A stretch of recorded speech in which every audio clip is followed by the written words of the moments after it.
Bonjour, quelques mots d'introduction pour présenter les intervenants et puis introduire le deuxième sujet de cet atelier de la métropole de Lyon. Là, c'est Gratte-Ciel Centre-Ville à Villeurbanne qui vous est présenté. Donc, en présence d'Agnès Touvenot à ma gauche, adjointe à l'urbanisme à la ville de Villeurbanne.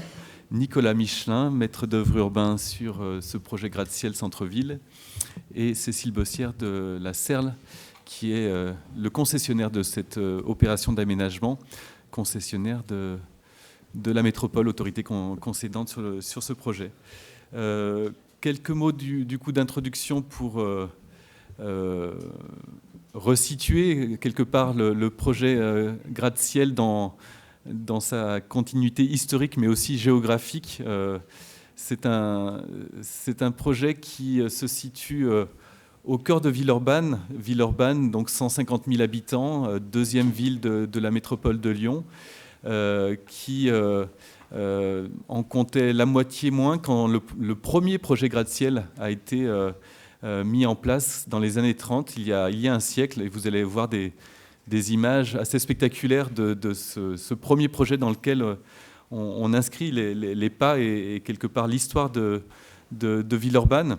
Les gratte-ciel, c'est vraiment emblématique de la façon dont l'urbanisme peut rencontrer un projet de ville à différentes époques justement de la ville en question. Quand on est dans les années 1920-1930, il s'agit de constituer le centre-ville de Villeurbanne.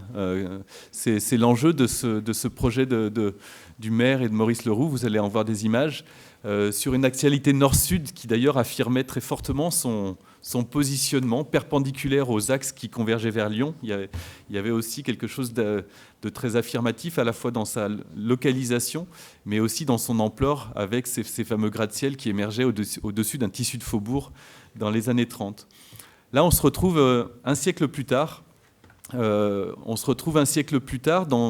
Dans une agglomération qui a beaucoup évolué depuis. Comme je le disais, la ville de Villeurbanne a cru en population de façon conséquente pour aujourd'hui atteindre 150 000 habitants, soit à peu près un dixième de l'agglomération lyonnaise. Et il y a toujours cet enjeu d'affirmer une centralité forte, complémentaire à d'autres centralités de l'agglomération lyonnaise. Mais celle-ci est particulière parce qu'elle revêt un caractère identitaire pour Villeurbanne, sur lequel l'adjointe à l'urbanisme reviendra, et ensuite le maître d'œuvre urbain. Et donc vous avez cette carte qui resitue ce projet par rapport à d'autres grands projets urbains. On vient de parler de Pardieu ce matin, on parlera de Confluence cet après-midi. Et puis bien sûr d'autres secteurs en mutation, notamment sur des friches industrielles à Gerland, à Grand Clément, à Carré-de-Soie.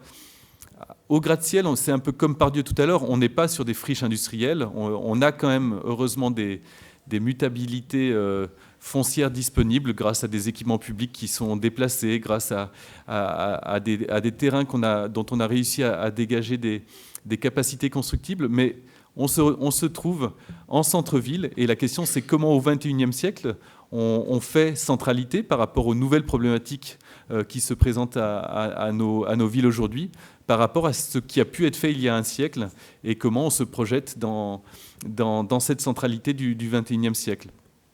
Quelques mots, quelques dates repères quand même pour conclure cette introduction, pour vous dire qu'on est sur un projet qui a été lancé au début des années 2010. Je parle bien de la deuxième étape de Gratte-Ciel, qu'on est à mi-parcours en 2022, qu'on est sur une ZAC qui doit être achevée en 2030-31, donc pareil, un peu comme sur Pardieu, à mi-parcours du projet, avec un point d'étape qui peut être fait aujourd'hui parce qu'un certain nombre de projets immobiliers, mais aussi d'espaces publics, vont voir le jour dans les années qui viennent et sont l'aboutissement de cette première décennie de travail. Quelques mots enfin pour souligner le fait que ce projet il adresse aussi des problématiques contemporaines de réemploi, de place de la logistique en ville, de place du piéton dans un centre-ville qui doivent faire écho, on l'espère en tout cas, à des questions que vous pouvez vous poser là où vous exercez vos activités respectives. Voilà pour cette introduction. Donc la présentation se déroulera avec un focus bien sûr sur la naissance du projet, puisque comme je le disais, l'histoire des gratte-ciel est tout à fait particulière et il faut en comprendre le sens et l'esprit. Et puis ensuite, il y aura toute une explication qui vous sera faite sur la méthode gratte-ciel qui a été travaillée avec l'atelier de Nicolas Michelin et les habitants, les acteurs du projet. Et voir ensuite en conclusion en quoi cela peut inspirer d'autres projets. Ce sera l'ouverture pour la discussion avec vous. Je passe la parole à donc Agnès Touvenot, adjointe à l'urbanisme à la ville de Villeurbanne. Merci. Bonjour à toutes et à tous. Je vais parler avec deux casquettes, à la fois première adjointe à l'urbanisme de Villeurbanne, mais aussi présidente de la SVU, Société Villeurbannaise d'urbanisme. On viendra décrire cet acronyme un peu étrange, vous comprendrez.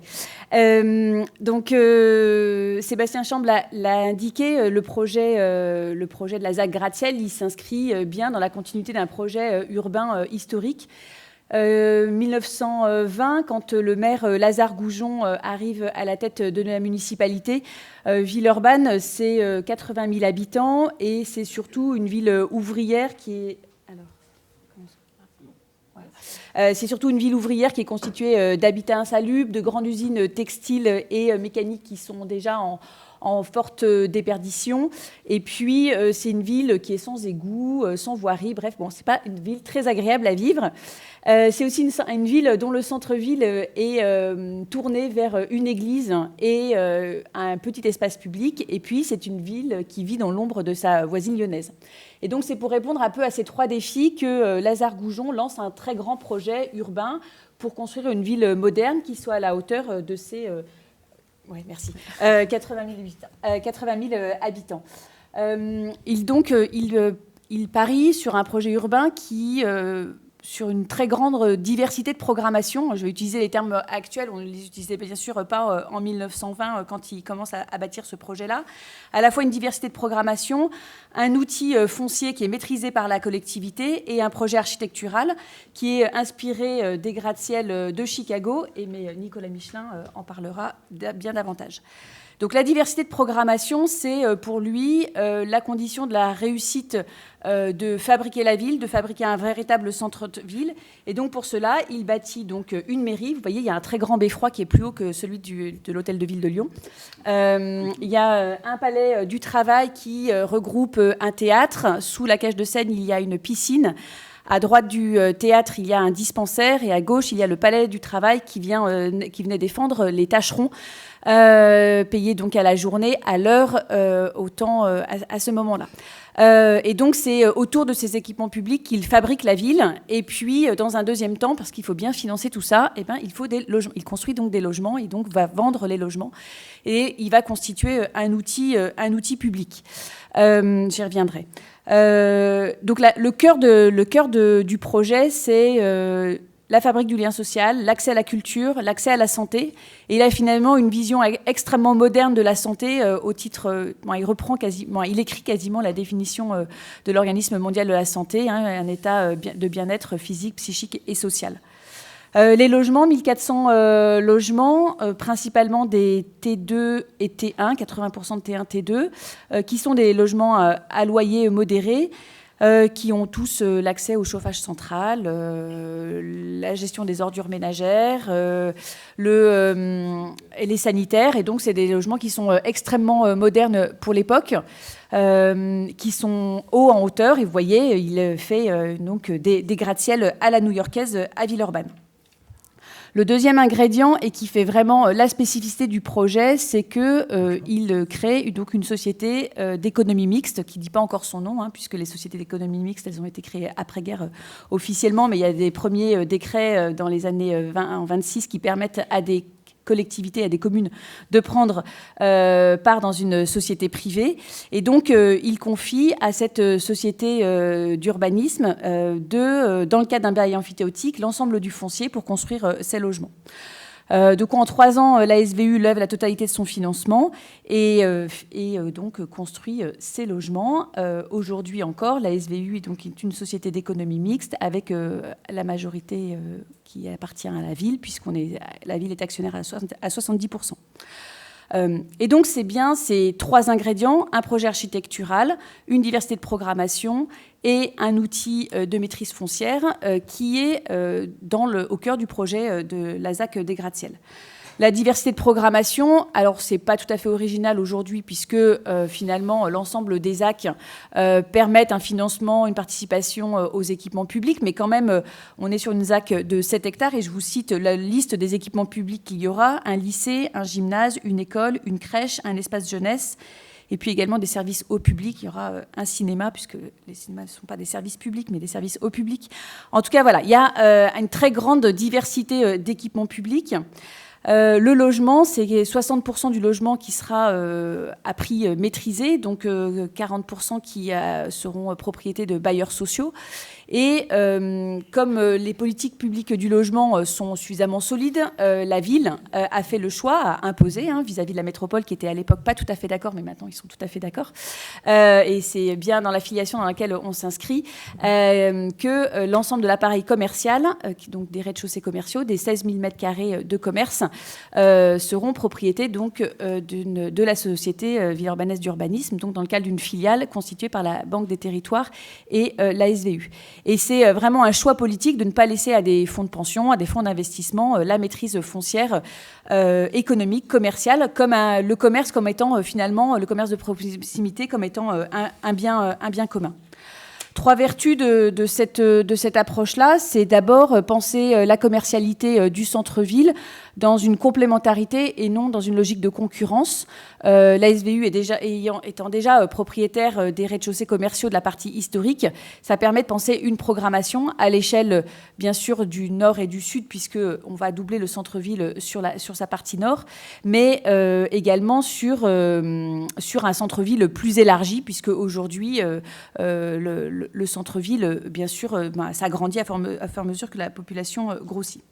Deuxièmement, c'est permettre d'investir sur du long terme. Il y a un atelier juste après sur la logistique urbaine, donc vous y reviendrez, mais on ne va pas s'attarder là. Mais comment est-ce que, en fait, parce qu'on aura un propriétaire quasi public, on peut investir sur un espace de logistique de proximité. Et ça, c'est vraiment la chance d'avoir cet outil-là comme un espace de R&D. Et puis, ça sera un opérateur de long terme, et notamment le dialogue nourri qui a eu lieu avec les architectes, c'était de pouvoir garantir une bonne commercialité des coques commerciales, bien sûr à court terme, mais aussi sur le long terme. Et je terminerai par là, c'est comment est-ce que, à la fois ville, métropole, donc collectivité locale, et puis opérateur public, nous avons finalement un opérateur de la pliure urbaine. Pliure urbaine, c'est un terme de Chantal Decmine qui explique bien cette césure entre ce lien que l'on doit faire entre les espaces publics et les espaces privés, et comment en fait, le fait d'avoir un opérateur public qui gère aussi des logements en immédiate proximité, on sait faire dialoguer, on essaye de faire dialoguer des commerces. Et la ville, le centre-ville de Villeurbanne est habité, il restera habité. Ce n'est pas un lieu où on y verra que des investisseurs, que des professions libérales. Ce sont plus de 900 logements avec, bien sûr, donc 2000 habitants qui arriveront et qui y vivront. Voilà le projet, et puis peut-être l'image finale. Voilà. Et donc, le projet historique et comment le pari que l'on fait de donc doubler le centre-ville de Villeurbanne en reprenant le projet des gratte-ciel sans le pasticher, en le renouvellement. Mais je laisse la parole à Nicolas Michelin.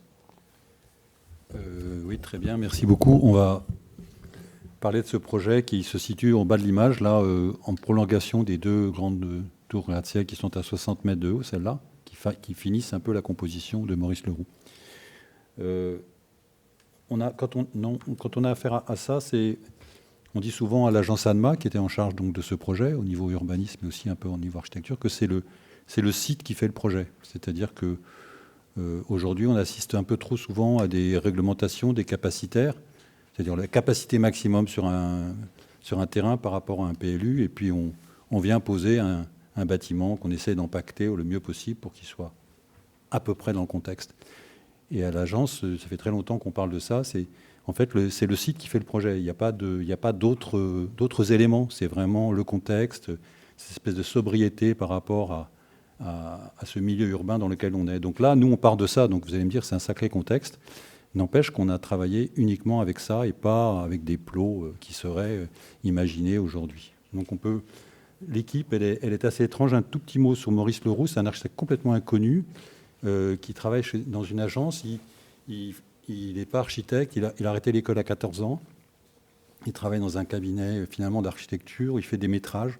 Et puis il se présente au concours du Palais du Travail à Villeurbanne, inconnu, qui fait en plus de son temps de travail, il est dans une agence, il travaille le soir, et il gagne le concours. Donc les gens disent c'est quand même bizarre, c'est qui ce monsieur? Et l'architecte qui était le chef de l'agence où il travaillait dit non, c'est un homme très sérieux, il gardera les prix, vous pouvez dire, il fait des métraits très précis. Et donc il est lauréat et il s'entend très bien avec Lazare Goujon, qui lui met aussi une autre équipe qui est Flory, qui est le directeur des services techniques, comme quoi vous voyez c'est important de travailler très en amont avec la ville, on peut dire même de la métropole villeurbanaise. Et puis, comme il est un peu jeune et que une fois qu'il a gagné le Palais du Travail, il faut faire la mairie, on dit quand même, la mairie, vous êtes un peu trop jeune, donc on va chercher un prix de Rome. On va chercher Robert Giroux, qui est à droite de l'image. Et puis, il y a d'autres personnes. Donc, c'est le premier atelier des gratte-ciel, 1930. Alors, nous, on est parti de ça, avec Nicolas Saugère et toute l'équipe. On s'est beaucoup exprimé sur les gradins. Alors, les gradins, c'est facile quand c'est frontal par rapport à la rue. Mais quand c'est latéral, quand vous regardez bien l'image de droite, il y a des tout petits gradins qui étaient là pour faire passer la lumière, des gradins qui ne font même pas 50 cm et qui sont très compliqués en fait, au niveau structurel, mais qu'on a dupliqués de façon assez précise. Donc ils ne portent gratte-ciel que le nom, parce qu'ils sont en dessous d'un IGH. Les derniers planchers sont plutôt à 40-45. Il y a juste les deux grandes tours qui sont à 60 mètres, ils ne sont plus habités au-dessus. Et le Maurice Leroux n'est jamais allé à New York. Il a vu de cette école américaine du côté de Delft, dans le nord. Il a construit son avion, Maurice Leroux, quand même. Il faisait Paris-Villeurbanne en avion pendant un moment, jusqu'au moment où il s'est installé à Villeurbanne. Donc c'est un homme assez étrange. Et après ça, il n'a pas fait grand-chose. Il a construit sa maison à Paris. Je n'ai toujours pas exactement repéré où elle était. Voilà. Donc on part sur les gradins. C'est extrêmement innovant, puisque gratte-ciel, ça veut dire aussi construction métallique. Il faut penser qu'on est dans les années 30. À New York, ça pousse dans tous les sens, mais c'est de la structure métallique, on n'avait pas peur du feu. Et c'est du remplissage en parpaing de l'époque, la maçonnerie, quoi. Donc extrêmement innovant. Aujourd'hui, on ne le sent pas vraiment, avec des pièces et des chambres qui donnent sur l'extérieur, avec un confort dont a parlé Agnès Touveneux, qui est un peu le droit au ciel, quoi. Les gratte-ciel, c'est habiter le ciel. Même avec les gradins, on a des espèces de prospects qui sont très intéressants. Alors, nous, quand on a été lauréat, on a eu une espèce de Jean-Noël Brett et Richard Young, Jean-Paul Brett, excusez-moi, et Richard Young, et le FAO a organisé énormément de grandes messes un peu autour des gratte-ciel, comment vous les voyez. Et c'était assez émouvant de voir que toute la population des gratte-ciel attendait la suite. Et il y avait énormément de monde à ces concertations, à cette discussion. Donc nous, il est arrivé avec une idée de prolonger les gratte-ciel, et le maire Brett voulait absolument qu'il y ait une cohérence, que ce soit presque un même architecte qui fait tout. Alors on dit, on n'est plus à l'âge de Maurice Leroux, on ne va pas donner à un architecte tous les gratte-ciel, ça ne se fait plus. Donc il a fallu réfléchir à la procédure dont on va parler. Alors les gratte-ciel, comment on les a travaillés? Le plan de droite, vous avez vraiment les gratte-ciel existants, avec le Palais du Travail, la mairie, la grande enfilade, et vous voyez, on double pratiquement, pas tout à fait, on fait un peu moins de doubler les gratte-ciel. Donc c'est la rue Henri Barbus qui se prolonge exactement dans l'axe, parfaitement, un petit peu plus serrée, un petit peu plus étroite, et avec une esplanade Agnès Varda qui est apparue par la suite, qui a été demandée assez vite par les élus, mais on ne savait pas très bien quelle forme leur donner. Et puis quand les nouveaux élus sont arrivés, ensuite de la métropole, on a élargi un tout petit peu cette esplanade.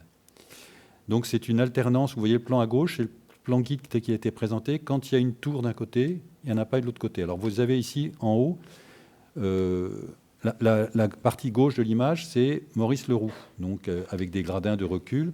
Et vous voyez, les petites tours sont très fines, elles font plutôt 9 mètres, 11 mètres, 9 mètres 50.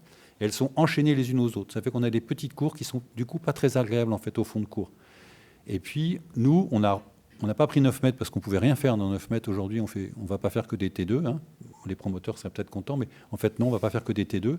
Donc on fait des bâtiments un peu plus épais, plutôt le double, 18 mètres.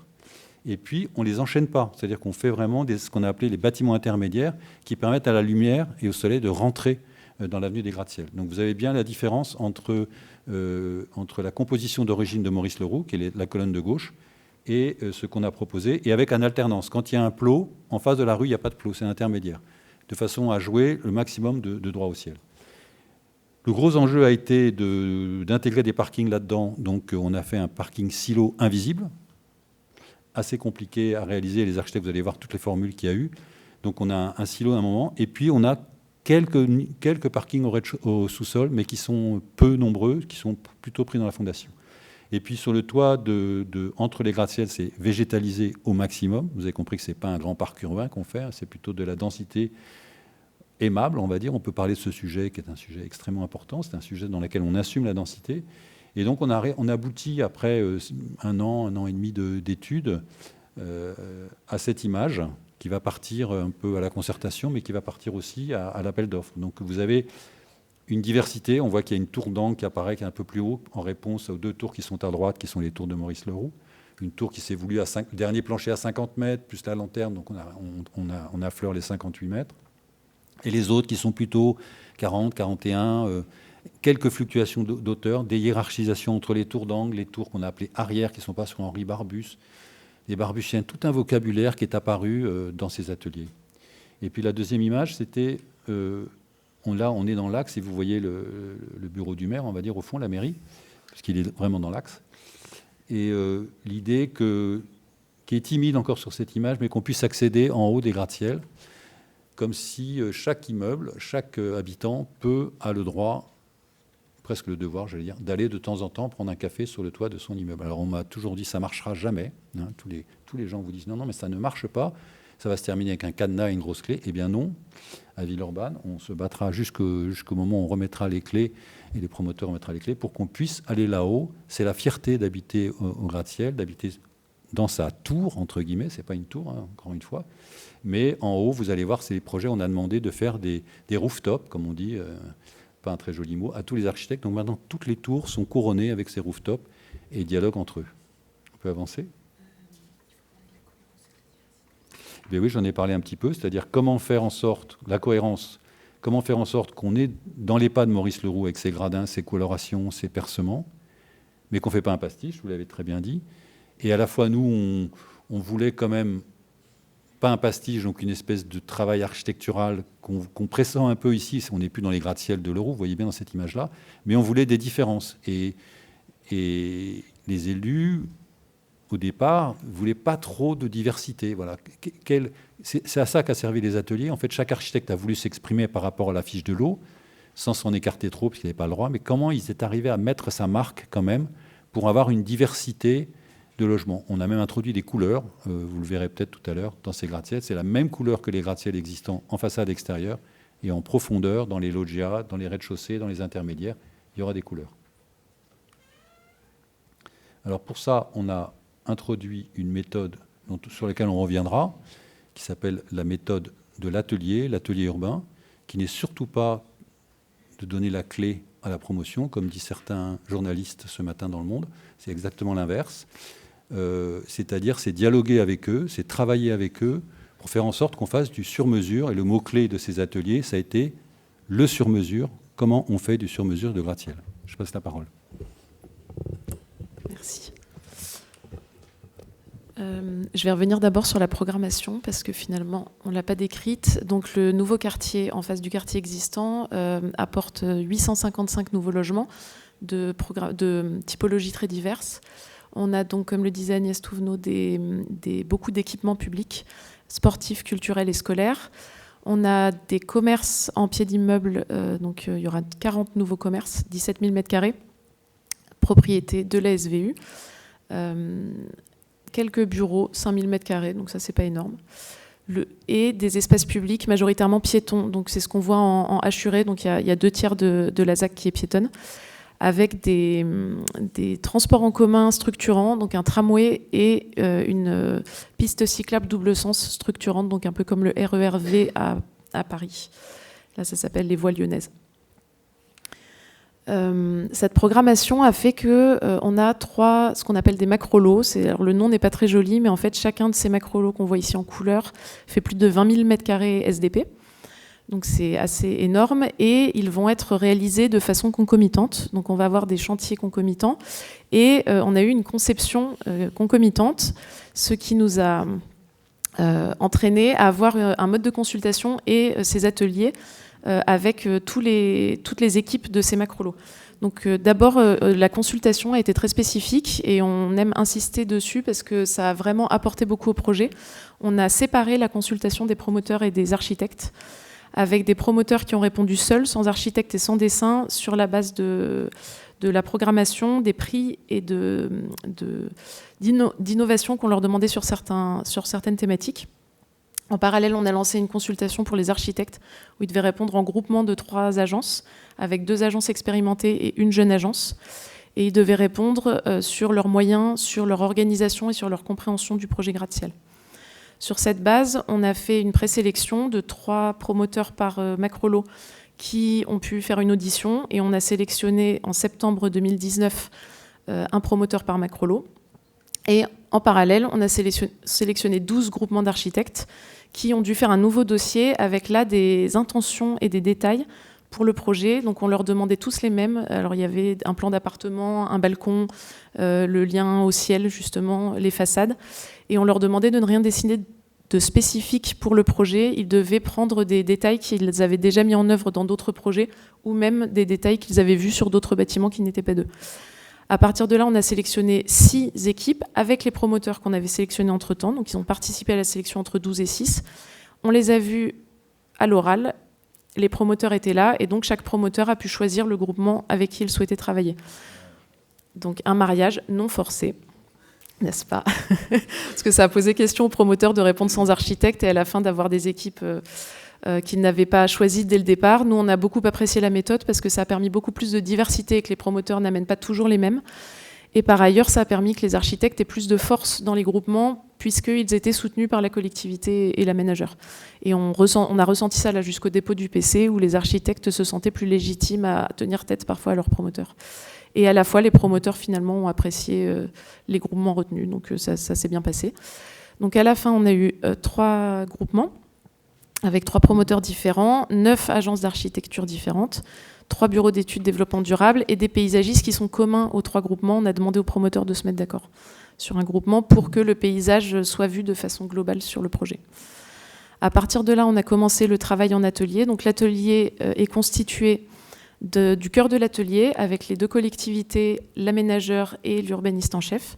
Et ensuite, on a les 3 groupements par macrolot, la Société Villeurbannaise d'urbanisme qui était là pendant toute la démarche pour traiter des socles et des commerces, l'ABF puisqu'on est en AVAP, étant donné qu'on est collé au gratte-ciel historique, et un certain nombre d'experts qui venaient selon les séances pour traiter de sujets différents. Les ateliers s'organisaient en journée mensuelle avec 2 parties.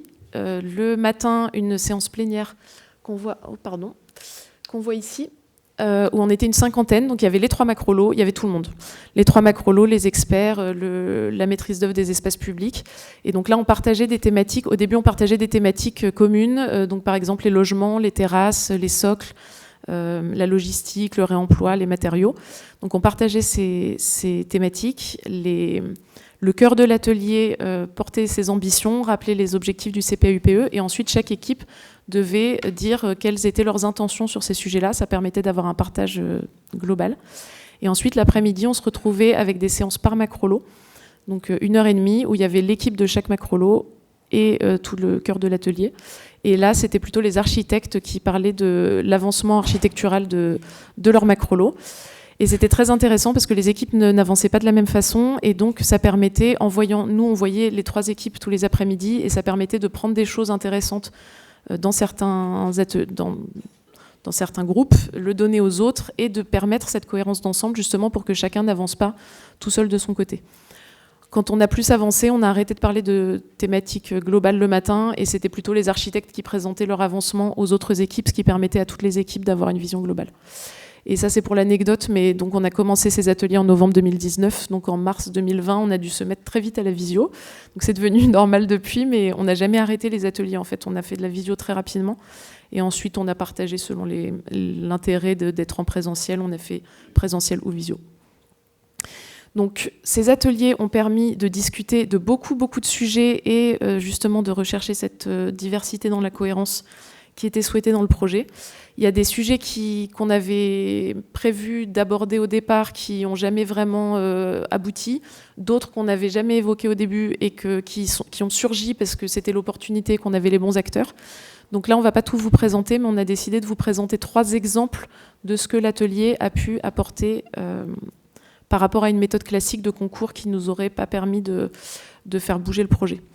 Donc le premier exemple abordé, c'est le sujet des rez-de-chaussée, qui est un sujet extrêmement complexe parce qu'il regroupe beaucoup d'usages et de programmes avec des maîtrises d'ouvrage différentes. Donc là, on a pris l'exemple du macrolot B, qui est le plus complexe.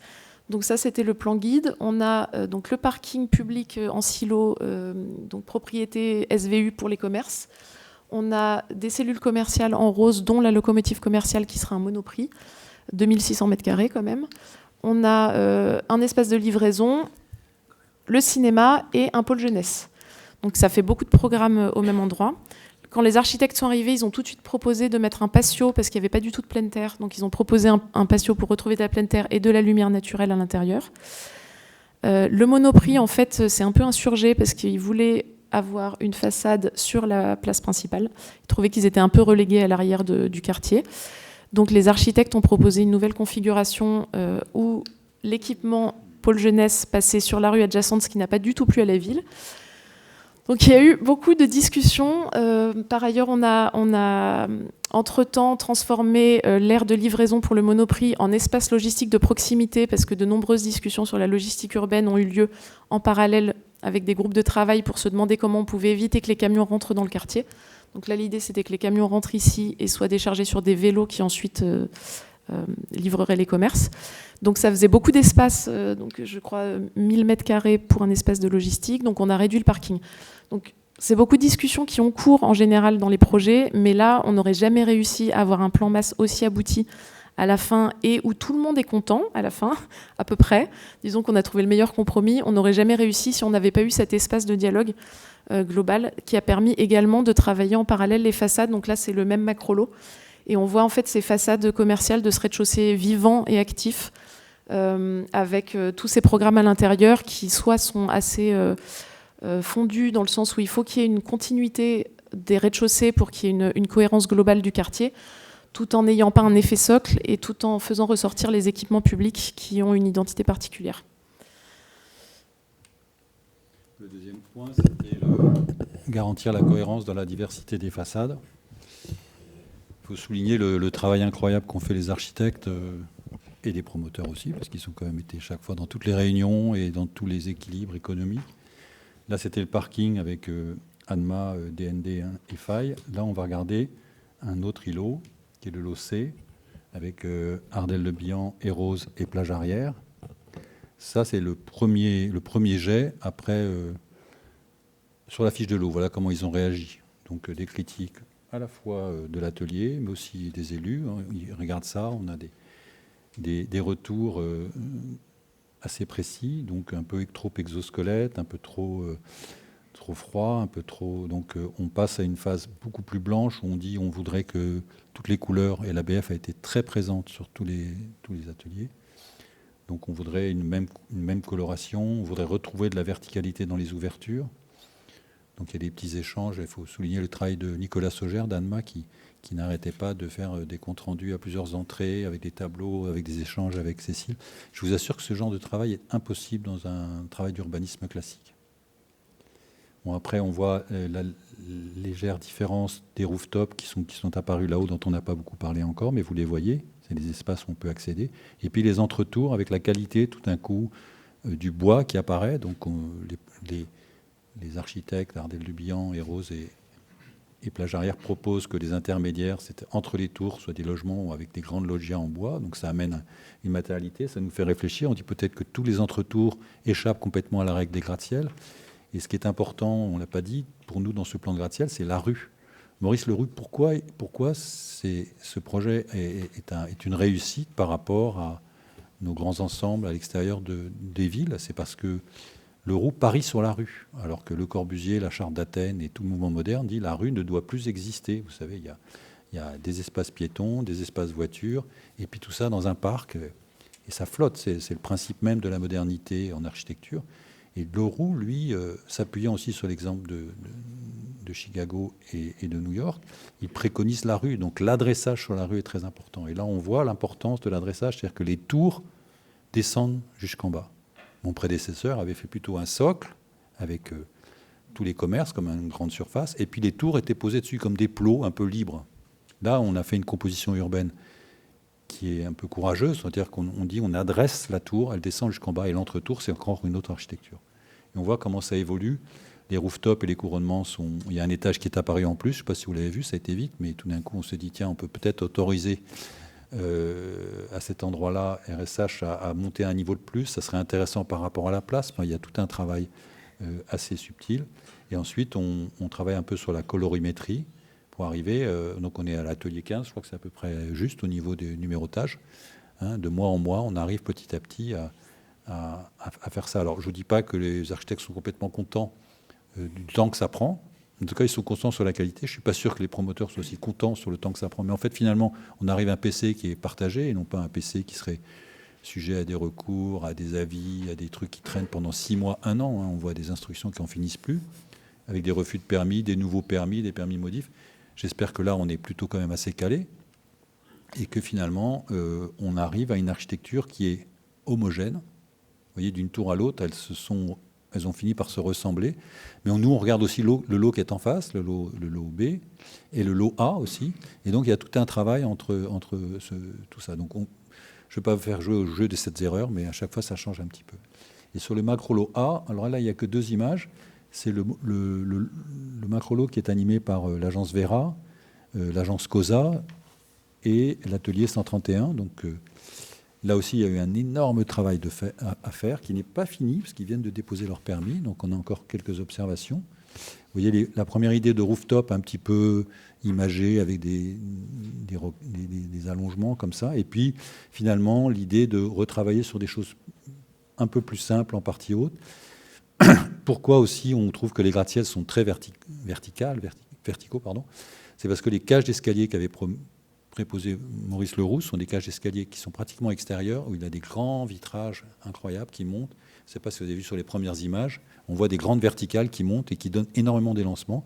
Donc, par exemple, l'atelier 131 reprend ce thématique sur la façade de gauche et essaie de sortir ces verticales. Du coup, d'autres s'en sont emparés aussi. Du coup, c'est devenu un thème, comment éclairer les escaliers, comment en faire un élément architectural. Bon, pour l'instant, voilà l'image. Alors, c'est pas construit. Vous avez vu les premières images au cahier des charges. Aujourd'hui, on a ces images-là. Nous, on est assez contents parce que, d'abord, on répond au programme complètement. Les architectes s'y retrouvent tous. Chacun a quand même son écriture et son architecture. Et il y a une très grande cohérence. On n'est pas encore au bout des couleurs, on n'est pas encore au bout des fonds de loggia et des rooftops, mais globalement, si vous voulez, on a une architecture qui prolonge le gratte-ciel de Maurice Le Roux d'une façon différente, mais avec une continuité, et c'est ça qui nous importait. Concilier l'écriture architecturale avec l'ambition environnementale a été le 3e thème. Alors ça, c'est un thème casse-tête. Vous savez qu'on est au-dessus de 28 mètres. Entre 28 et 50 mètres, il y a très peu de matériaux qui sont autorisés. Le CSTB interdit énormément de choses, même des enduits. Par exemple, les enduits minéraux, les enduits à la chaux, on ne peut pas les faire au-delà de 28 mètres. Les gradins posent un problème. En plus, on est dans un endroit sismique. Le lot B, notamment, le lot d'Alma, voulait construire au Saturbois en façade, faire du FOB pour être bas carbone. Dès qu'on est au-delà de 28 mètres, c'est plus possible. Donc nous, entre 28 et 41 mètres, on commençait à inventer du FOB en bas, et puis au-dessus, les architectes disaient on va faire autre chose. Finalement, il y a quand même des avancées très intéressantes. C'est que, on minimise le béton énormément dans le projet, donc on a beaucoup de poteaux dalles, donc une grande flexibilité des logements. Les logements sont tous superbes. Ça serait un autre forum de vous montrer les logements qui ont été pensés par les architectes, dont ils sont assez contents. C'est des logements un peu atypiques. Et puis on arrive quand même à avoir, notamment sur le lot B, après un ATEX, qui va j'espère, arriver, du remplissage en béton de chanvre, donc une qualité de bas carbone qui est assez intéressante. Ça n'a pas été simple. On a pris quelques images que Anne-Ma nous a envoyées, de Juliette, où on voit les parties qui sont en chanvre, les parties qui sont en sous-avis technique, les parties en mur béton, etc. etc. Je ne vais pas rentrer dans ce détail, ça serait trop compliqué. Mais c'est pour vous montrer un tout petit peu que aussi l'atelier a porté ces sujets-là, puisque les autres lots, le lot A, le lot B, le lot C, est assez vite, rapidement dit, il faut qu'on passe en béton, parce que c'est sismique, on n'y arrivera pas autrement. Et donc, on fait des planchers bois-béton, mais en fait, entre les branches de béton, on peut être en FOB. Est-ce que ça vaut le coup d'être en FOB quand c'est des petites unités? Est-ce qu'on a suffisamment de bois, etc., etc., etc. Donc, c'était un sujet extrêmement compliqué, extrêmement lent, avec les bureaux d'études des 9 agences, des 3 groupements, qui discutaient entre eux de ce qui était possible, de ce qui n'était pas possible. Certains bureaux d'études disant ça c'est possible, l'autre disait c'est absolument impossible. Donc il y a eu une espèce d'arbitrage assez compliqué entre tout le monde. Voilà, pour la conclusion, on a beaucoup parlé des ateliers, c'était le sujet de cette petite conférence, l'intérêt des ateliers. Un atelier peut se faire en ZAC, un atelier peut se faire avec un aménageur, un atelier peut se faire tout seul, comme les bassins à flot, par exemple, où il n'y a même pas d'aménageur, c'est fait en régie. Le gros avantage, c'est le dialogue qu'il y a entre la promotion et nous, entre les élus et nous, entre les élus et les promoteurs, et tout ça se passe sur un atelier dont le tripode, dont le centre, c'est les villes ou les métropoles, avec les élus, l'aménageur et l'urbaniste en chef, et avec les paysagistes qui forment le cœur, et ensuite c'est le lieu où on discute jusqu'au bout, jusqu'au permis modificatif, et jusqu'à même à la réception et à la conformité. Et je peux vous dire qu'avec cette clé d'entrée, cette clé de travail, on évite l'architecture un peu hors sol que l'on voit aujourd'hui, c'est-à-dire des plots thermiquement valables, avec une architecture intéressante, mais qui se posent les uns à côté des autres, et qui ne font pas ville sur mesure, qui ne sont plus ancrés. Le gros problème de notre société, c'est de se réancrer, de se réattacher au sol et au site. Je ne sais pas, on passe la parole ou comment on fait? On ne passe pas la parole. C'était l'évolution du plan guide en attendant que les questions se forment. Donc on voit les images. Là, c'est Nicolas Saugère qui nous a mis ces quelques images assez amusantes parce qu'on voit donc, la première image. Là, ça, c'est déjà plan guide. Comment ça avance? Et c'est la dernière, je crois. Voilà, on est parti de ça avec le lycée qui était à gauche, qui était en construction. Et on est arrivé à ça. Peut-être qu'il y a des questions, je ne sais pas. Est-ce que vous avez des questions? À vous la parole. Il nous reste 10 minutes, comme le précise la personne qui nous aide à gérer le temps. Donc on peut avoir 10 petites minutes de questions-réponses si vous voulez des précisions sur la méthode, sur l'esprit du projet. Oui, monsieur, allez-y. Bonjour.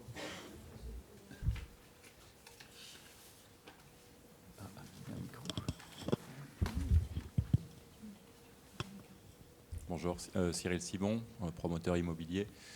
J'ai une question sur la durée de ces ateliers. Il me semble avoir entendu début 2019 des ateliers, c'est ça? Et aujourd'hui, vous en êtes pas encore aux phases permis de construire. Si.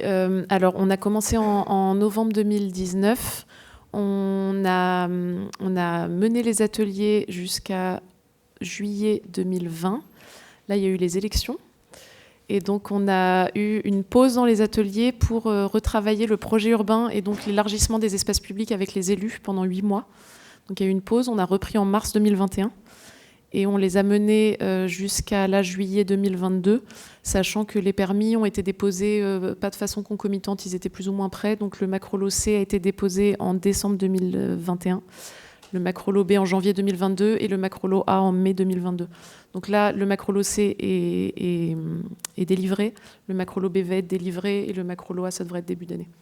Donc en tout, il y a eu 24 ateliers permis de construire, mais à la fin, il n'y avait plus que le macro-lot A, par exemple. Au départ, on avait prévu 12 ateliers et je dirais que s'il n'y avait pas eu la reprise par les élus, on en aurait peut-être eu 15 ou 16. Pour votre information, ce que je vois bien, ce qu'il y a derrière votre question, c'est que les ateliers, c'est une perte de temps ou c'est beaucoup trop long. C'est complètement faux. Il y a 2 premiers îlots qui sont partis, celui-ci et celui-ci, qui ont été aussi en atelier, plus classique, plus petit. En gros, 5 ateliers pour arriver au permis, mais permis déposé. 5 mois.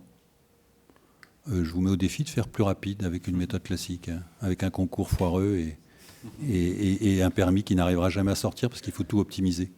Donc je pense, non mais sincèrement, je fais exprès de provoquer un peu, mais moi j'en ai assez des concours qui promettent la lune, ensuite des permis qu'on n'arrive pas à faire parce qu'ils ne rentrent pas dans les clous, donc on optimise. Le permis qui est déposé, qui est un sujet énorme parce qu'il ne correspond pas à ce que les gens attendaient devant, qu'on est dans les recours. Ensuite, il faut reprendre ce permis, les permis modificatifs qui viennent tout de suite dans la foulée. Finalement, vous en avez presque pour 1 an. Ici, sur ces 2 premiers permis, c'est 5 mois. Et au bassin à flot à Bordeaux, c'était une moyenne entre 4 et 5 ateliers. Si on top départ, on est concentré sur le projet. Là, ce qui a pris du temps, c'est le changement de municipalité, mais pas que, c'est qu'on a fait des grands ateliers de réflexion entre nous qui étaient très intéressants, depuis Maurice Leroux jusqu'à qu'est-ce que c'est l'hygiène aujourd'hui et qu'est-ce que c'est que la densité aimable. Donc c'était des ateliers grand-messe, j'allais dire, qui n'étaient pas consacrés uniquement au projet de l'îlot. Mais si on compte uniquement les ateliers qui sont concentrés sur l'îlot, c'est extrêmement efficace en termes de méthode. Madame au fond, oui.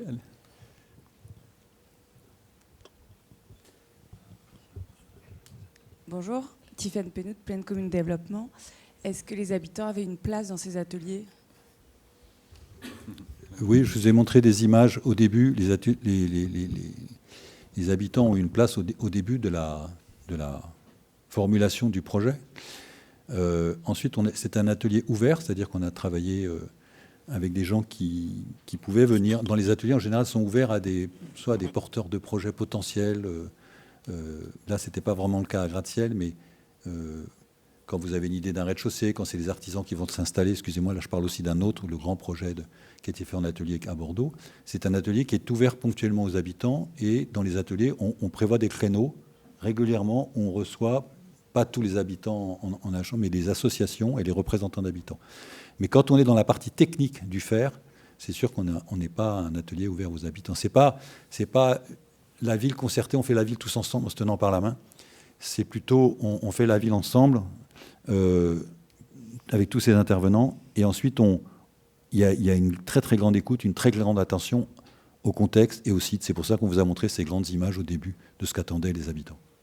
Je vais rajouter quelque chose, parce que donc, vous avez vu le temps vous le savez forcément, le temps très long de la fabrique de ces projets. Une des difficultés, c'est que pour les habitants, ils ont l'impression de ne pas avoir à participer. Moi, je pense qu'il y aura quand même des recours. Voilà, il y en a 1 ou 2 en préparation. Puisque les voisins, en fait, me disent, mais non, il devait y avoir 2 étages. Non, il n'y avait pas 2 étages à l'époque. Donc, peut-être que l'étape suivante, ça sera, alors pas forcément dans les cadres d'ateliers proprement dit, où on a... mais c'est comment est-ce qu'on arrive à intégrer les habitants de manière beaucoup plus précise et de manière beaucoup plus ponctuée dans la fabrique de ces projets. Sur un autre projet, sur une autre ZAC qu'on a sur Villeurbanne, on va proposer au conseil de quartier de participer aux séances d'archi-conseil. Alors c'est une première, c'est une étape, c'est pas... mais en effet, on a besoin pour réenclencher ce dialogue-là que nous, c'est vrai qu'élus, là, l'intérêt de l'atelier, ça nous permet d'être... de bien sentir l'évolution du projet, de pouvoir faire des réorientations quand il y en a besoin, à la fois sur du détail, mais pas que du détail. Par exemple, la question du dialogue entre les espaces publics, les cellules commerciales, les logements, ça a été vraiment quelque chose que nous avons porté avec le maire en regardant les projets, en étant un peu poil à gratter de temps en temps, en disant bah non, ici, le promoteur, vous voulez nous proposer un logement ? Non, on avait dit que c'était pas du logement, donc ça va rester pas du logement. Bon voilà, du dialogue quand même assez fort, et d'être ces ateliers, cette régularité nous permet en fait d'avoir aussi des dates et donc un rétro-planning sur lequel nous on vient travailler de manière plus précise. Et puis en revanche, il faudra qu'on réinvestisse la relation à l'habitant sur ces projets urbains qui sont extrêmement longs, puisque en effet au début, c'est début des années en 2010, voilà, les premiers PC, on a signé le premier PC fin septembre et ça sortira de terre en 2027, 2026. 2027. Voilà, et le tout avec un tramway qui arrive, qui n'était pas prévu au départ, un enjeu très fort de lutter contre les îlots de chaleur, et comment est-ce qu'on arrive à réorienter ou pas les projets en fonction de ces éléments-là, comment est-ce qu'on traite les espaces publics. Et c'est vrai que la question de l'atelier était très centrée sur le projet architectural. On n'a pas réussi à le faire suffisamment, moi je le dis, parce que voilà, sur la question des espaces publics, même si on pense les espaces publics, on a associé les habitants à la fabrique des espaces publics dans un deuxième temps, mais la conception même, un peu moins. J'ajouterais peut-être une dimension dont on n'a pas beaucoup parlé, mais qui a aussi occupé de façon importante le travail en atelier, c'est le bilan économique, évidemment, et avec des objectifs très ambitieux de la part des collectivités, villes et métropoles sur le logement abordable. On aboutit à des projets qui, je crois, environnent les 5 400 € le mètre carré en accession occupant, ce qui est au final honorable. On a dû concéder quelques hausses pour que les bilans tournent, et puis avec, vous l'avez vu, l'ambition architecturale, environnementale importante. Mais en centre-ville de Villeurbanne, à 5 400 € en occupant, c'est tout à fait satisfaisant. On est sur, je vous le rappelle, 60% de logements aidés sur les 850 logements de la ZAC. Donc 60%, c'est conséquent aussi. Il y a du logement étudiant, il y a du bail réel solidaire, il y a du logement social plus classique. Et donc pour les 40% non aidés, une cible à 5 400. Donc voilà, ça fait partie évidemment du cheminement qu'il a fallu faire. Et je rebondis là-dessus, y compris en parlant de l'approche habitante, parce que la question de l'habitant, c'est aussi la capacité à avoir accès à cette offre de logement en centre-ville. Et là-dessus, on espère l'objectif atteint. On va peut-être prendre une toute dernière question et puis conclure cet atelier. Madame Bonjour, Ingrid Taillandier, architecte chez l'agence ITAR, et je suis assez spécialisée dans la haute densité. J'ai été commissaire de l'exposition L'Invention Nature européenne. Et je m'intéresse à cette notion dont vous avez parlé, Nicolas Michelin, de la densité aimable. On sait que la notion de végétation permet de faire accepter, en termes de perception, la densité. Est-ce que, j'aime beaucoup aussi l'idée qu'il faut que les tours s'adressent à la rue. Est-ce que vous avez d'autres outils que vous avez pu élaborer ou déterminer sur ce quartier qui permet de faire accepter cette densité Oui. pour tous? Tout à fait. La largeur de la tour, si vous écoutez tout le monde, c'est 22-25 mètres. Les plots qu'on fait. Donc des salles de bain pas éclairées, peu de traversants. Là, on est à 18 mètres, 18 mètres 50 en largeur. L'espacement entre les tours, qui est quand même... c'est serré, mais on a bien regardé ça attentivement, comment ça se comportait, y compris en Enscape, en se mettant vraiment en réalité virtuelle dedans. Et puis, cette idée d'alternance, d'épannelage, avec les intertours toujours plantés, avec un très très gros travail des paysagistes. Et la densité aimable, je pense, c'est la qualité de l'entrée. En fait, c'est la qualité des halls d'entrée dont on se bat beaucoup pour qu'ils soient plus grands que ce qu'il y a, pour qu'on puisse se rencontrer. C'est l'adressage au pied de la tour. Quand je sors de mon appartement, je suis dans la rue, je discute. Donc c'est pas une résidence. On sort dans un petit jardin qui n'est pas vraiment un jardin, puis il y en a une petite grille, puis on est dans la rue. C'est l'inverse du résidentiel. Les tours sont adressées. Donc je pense finesse des tours. Adressage sur rue systématique, entre tours avec des espaces plantés, et puis accessibilité au sommet symbolique. C'est symbolique et à la fois, c'est pas que symbolique à mon avis. D'accéder là-haut sur un rooftop, c'est très fort. C'est pas que de la mécanique avec des tuyaux qui sortent. Et pourtant, il y en a quand même, parce qu'il y a tous les commerces en dessous. Mais c'est ce droit au ciel, quoi, qui est compliqué à expliquer et qu'on ne voit que quand on est en 3D. Mais le départ de tout ça, c'est un peu grâce à Maurice Leroux, c'est la largeur des 18 mètres qui a été impérative. On était très vite tentés, tout de suite les architectes ont dit mais si on pouvait faire un peu plus, là, à 20 à 22 mètres, là ça serait mieux. Mais ouais, mais non. Voilà. Donc c'est des ingrédients qui sont importants. Mais je remercie beaucoup, moi, personnellement, la CERL, un aménageur qui nous accompagne comme ça, enfin qui accepte de faire un atelier, la métropole de Lyon qui accepte ça, puis la ville de Villeurbanne avec qui on a des échanges incroyables. On associe la SVU parce que quand même, ils étaient là très très souvent aux ateliers, puis ils gèrent tous les rez-de-chaussée, ça serait un autre sujet. Mais voilà, cette méthode d'atelier, c'est une équipe municipale, une équipe métropolitaine, un aménageur et un architecte, un urbaniste qui accepte aussi de mettre ses papiers et ses recherches sur la table, qui travaillent ensemble. C'est pas très très souvent, pour l'avoir fait plusieurs fois, c'est pas très souvent que ça se passe bien. Et il faut y croire parce que c'est vraiment la façon de travailler sur mesure. Je crois qu'on va en rester là et on peut applaudir et remercier les intervenants de cet atelier.